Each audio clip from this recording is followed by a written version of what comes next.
And I worked for Mr. A.G. on the survey of the property here and divided the Helm Farm into several pieces, some 220 acres or something like that in it. A beautiful farm, stellarly beautiful farm. Anyone that ever gets a piece of this farm can say, I live at the best place in the world. Yeah. But it's beautiful right through here. It's very, very nice. The river is a very important thing. Chad, get that alligator going up the river right there right now. Get that alligator right there. No, that's not an alligator. That's just a stick of wood out there. What can I say? My name is James Peevahouse, and I'm a realtor in the greater Nashville area. In the world of real estate, it takes a variety of professionals working together to help you close your deals. In this series, I want to reveal all the experts involved in making your real estate dreams a reality. Welcome to Real Estate Revealed.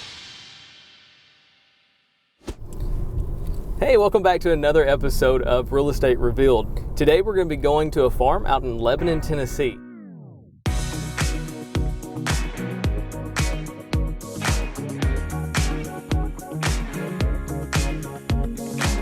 Today we're going to be meeting with Randy Chumley, a realtor from Halo Realty, and a land surveyor, Mr. Carroll Carman. Mr. Carman has been a land surveyor for 45 years and is very knowledgeable about our surrounding area. I look forward to meeting up with these guys, and I am excited to learn from them. Let's go.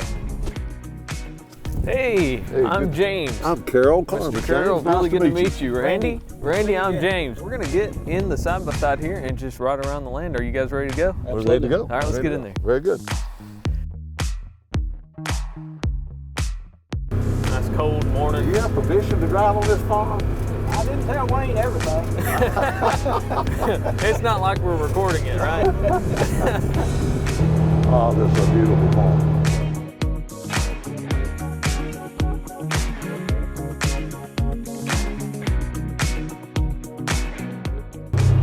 The river is up, boys.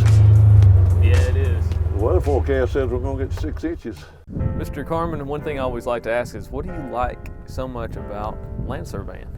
Well, it's an outside job. I was sort of always an outside kind of guy, and it's different every day. Every survey we do is different, and you get to meet a lot of people. I'm sort of a people person, and enjoy being outside, and I thought it would be a good, how shall I say, career for me, and it has turned out to be that way. I've apprenticed 5 men over my 45 years of doing this, and my son and my son-in-law are 2 of those, and both of them are land surveyors, and so we're very thankful for that, and it's become more and more and more of a very good profession because the old timers have gone away, and I'm one of those old timers that's leaving right now, but it has been a great career for me, and have enjoyed it. There were hard times about it. You sort of have to eat a little fire on the job out here when you're standing between 2 irate landowners fussing over a gallon of milk of a piece of land, and you have that kind of situation. You just have to sort of stand in there. When they pull their guns and their knives, you just sort of walk up in between them and just say, guys, y'all need to back off from this a little bit, and that's happened several times in my 45 years. Yeah. What's so important about land surveying? Well, in a deed, in a document, when you're receiving a piece of property, there's a grantor, the person selling it, your grantee, the person buying it. The amount of money that you're paying for it generally is in the deed, but the body of the deed is a legal description that tells exactly what you're buying. If you get a sorry legal description in your deed, then there's a compromise to the title of your property and what you own. And so that's the reason land surveyors, from the beginning of time, I mean, our first president was a land surveyor, and many people don't know Abraham Lincoln, before he became a lawyer, worked as a land surveyor. And so it is down through the years, very prominent men in our nation have been surveyors because how we describe our land is so very important, and it can be so badly done that sometimes you don't even own the property that you think you own. You own another piece of property over down the road. We found that several times, and I've done a survey before where the man did call for 100 acres and it was 63, and he was ready to kill me. I bet. I said, well, you just have to show me more land because I've done a good job of counting what's here, and he couldn't show me any more land.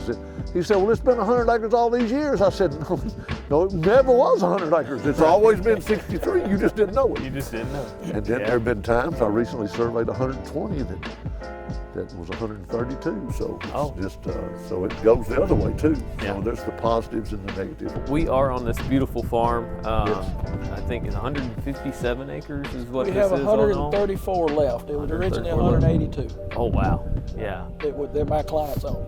that's incredible. Yeah, We it's just sold, we had 20 lots, we've sold 7. Oh wow, yeah, all right. And how big are those lots each? They range from 5 acres to 19, I think is the biggest one. Gotcha. Or they can buy the whole 134.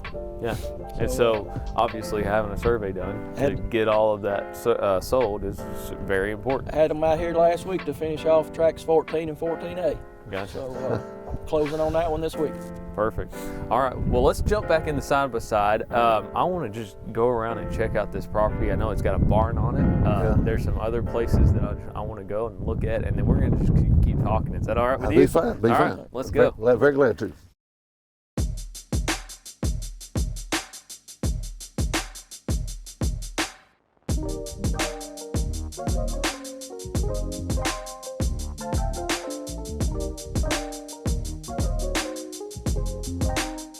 Mr. Carman, can you tell me a little bit about who you are?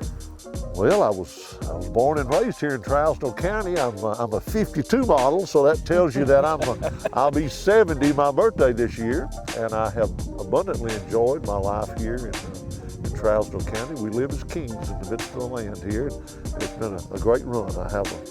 I had a wife. My wife died about 15 months ago, and we had 3 children and 14 grandkids, and I'm a great-grandpa twice. So I've got 2 little great-grandsons, and for which I'm very grateful. But I've lived here and rejoiced to live here in Trousdale County, other than just a little stint of going to college. And it was at college that I learned how to survey land. And it was from that experience in college that drove my spirit to say I want to be a land surveyor. And we moved back from college to here, and it's been a great, great run. I've really enjoyed living in Trousdale County and being a part of this county. From what I understand, you retired 10 years ago? Yes, I retired primarily because my son came alongside me, became licensed as a land surveyor, and I sort of saw him being the future of the company. And so my wife and I, we traveled a tremendous amount over a period of a few years there, and went to all the 49 continental United States, and enjoyed visiting everywhere. I just really enjoyed it, but it gets old after a little while. So I came back out and put my hat in for the ring of being mayor of Trousdale County, and I became the mayor of Trousdale County for a term from 14 to 18, 2014, 2018, and now I'm thrilled to death not to be the mayor, because that was a heavy lift. No one knows until they walk into the world of politics. When I entered the office, everybody in Trousdale County was my friend, and in 60 days, it might have been more like 6 days. In 6 days, half of them were my enemies and half of them were my friends.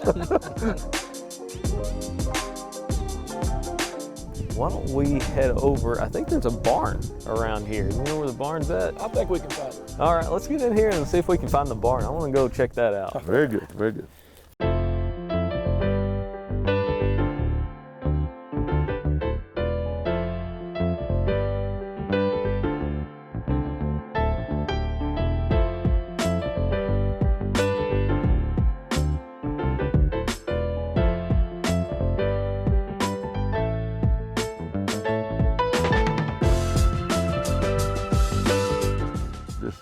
Spectacularly beautiful piece of property. We surveyed it September 15, 7 years ago, basically. Here's the house, so we can That's see right the there. house. See the house, barn. all that. We're standing right here. They're standing right there. We're Yep. standing right there. Yep. Sure. Pretty easy to see. And you can see also, here's the flood line, which is basically an arbitrary line. It's placed on there without a tremendous amount of surveying being done. but we can survey that line. That's an elevation right there.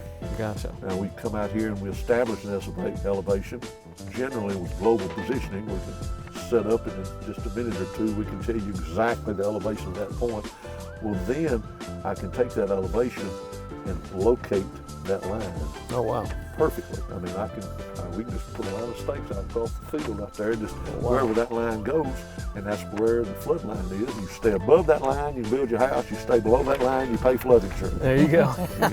And some people decide to pay flood insurance because I want to be right there. On the water. Yeah. Right there on the water, and they'll pay flood insurance. Right. And that's a big decision because flood insurance has become very expensive. Yeah.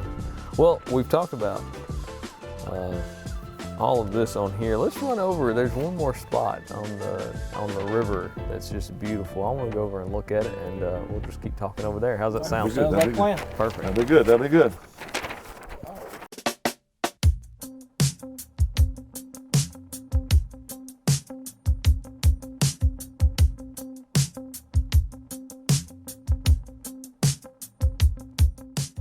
So we just talked on the map about a flood zone, and we're out here by the river.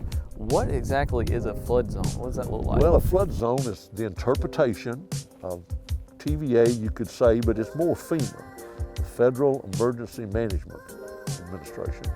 They have come across our whole nation and have determined where flood lines are, how far water goes when a certain major flood. They define floods in 100-year floods, 500-year floods, 1,000-year floods, 10-year floods. But the 100-year flood mark is the mark where building lines are allowed to come to. You can come to that.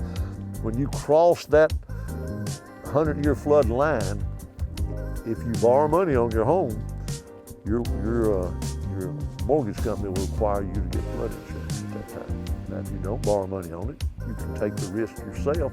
But if you're in the 100-year flood zone, there's a pretty good chance in your lifetime you will get flooded. Gotcha. Well, and so you were raised here, born here. Tell us a little bit about the history of this land. You were talking about Hendersonville building the dam. Tell us a little bit about the history. When the dam was built in Hendersonville was a red light on Highway 31E. We would go to Nashville that way. This was before the interstates. We didn't drive Interstate 40, Interstate 65. It was never there for us to do. We'd go 31E to Nashville, encounter all the red lights, but you didn't encounter but one red light in Hendersonville because it was just a little red light town. There was a little church there, and that was about all it was. And you crossed Drake's Creek, but this was before the dam came in. When the dam came in, it created Old Hickory Lake, and all of a sudden there were people wanting to build on the lake and be next to the water because the water became stable. The dam stabilizes the water levels. And so those water levels allowed for it to be a lake right there at all times. And people flocked to it. Hendersonville, in my lifetime, has gone from about 0 to 100,000 people or whatever the population is. And they have beautiful homes down there. A lot of that was the country music stars wanting to be on the lake, and it was right there close to Nashville, and they flocked to that part of the country again. And that was a very dear thing. And a lot of that flocking is taking place here at this farm and in Trousdale County, and Sumner County, Wilson County, all around where we're at right here, because Old Hickory Lake is a very dominant, very valuable asset to this part of the country. Now that you bring that up, can you tell us a little history about this farm? This farm, right now? All of my life, this was the Bob Helm Farm. I believe Mr. Bob purchased this farm prior to me being born, but I may be mistaken about that. But I think it was most of my lifetime. This is Bob Helm Farm. His son, Jerry Helm, is about 6 or 7 years older than I am. I hope he doesn't hear this, but I think he's 6 or 7 years older than I am. But I'm pretty sure when I was just a boy in school that Mr. Bob Helm owned this. And then in 2015, 16, the family decided to sell the farm. Mr. Bob had passed, and they decided to sell it. And I think A.G. and Johnson out of Lebanon, was that right, sold it. And I worked for Mr. A.G. on the survey of the property here and divided the Helm Farm into several pieces, some 220 acres or something like that. And it's a beautiful farm, stellarly beautiful farm. Anyone that ever gets a piece of this farm can say, I live at the best place in the world. But it's beautiful right through here. It's very, very nice. The river is a very important thing. Chad, get that alligator going up the river right there right now. Get that alligator right there. No, that's not an alligator. That's just a stick of wood out there. What can I say? But no, I've known of this farm. If I'm not badly mistaken, it was in this vicinity that there was a ferry that went to Hartsville, and that was the reason this part of Trousdale County is on this side of the river. The ferry's been gone my lifetime, but this part remains this part of Trousdale County right here. Well, Mr. Carman, it has been a pleasure. It has been a pleasure to meet you, James. Yes, sir. I really appreciate you coming on and giving us your expertise. Randy, thanks for letting us get on the land. And man, I know that it's not going to take long for all this to go. It's just too beautiful. It is beautiful piece of property. So I'm glad we got to make a video out here while it was still farmland. The economy's growing, places are booming, and I'm just excited to see where all we go with it. And hearing the history is just so awesome. So, yeah. Well, thank you again. Yes, sir. James. Very, very glad to come out. All right. Even though it's been a breezy day. It's been really cold. I've had this little thing on all day because I don't like it on the back of my neck. So I gotta sort of keep that wind off the back of my neck. I should have borrowed one of y'all's sock caps or something like that, maybe. But no, it's a beautiful day out here nonetheless. And just listen to the ducks. Ducks and geese. The geese flying down through here. It's a beautiful, pristine place out here, and it's so private. The best place in the world to live is at the end of a long cul-de-sac, and that's where this is at. Yep. And at the same time, the worst place in the world to live is the end of a cul-de-sac. There are positives and there are negatives, but on this farm, it's all positive. Yeah. Good roads in Trousdale County, good water from Wilson County, and beautiful, beautiful places. Beautiful. Well, thank you again. Yes, sir.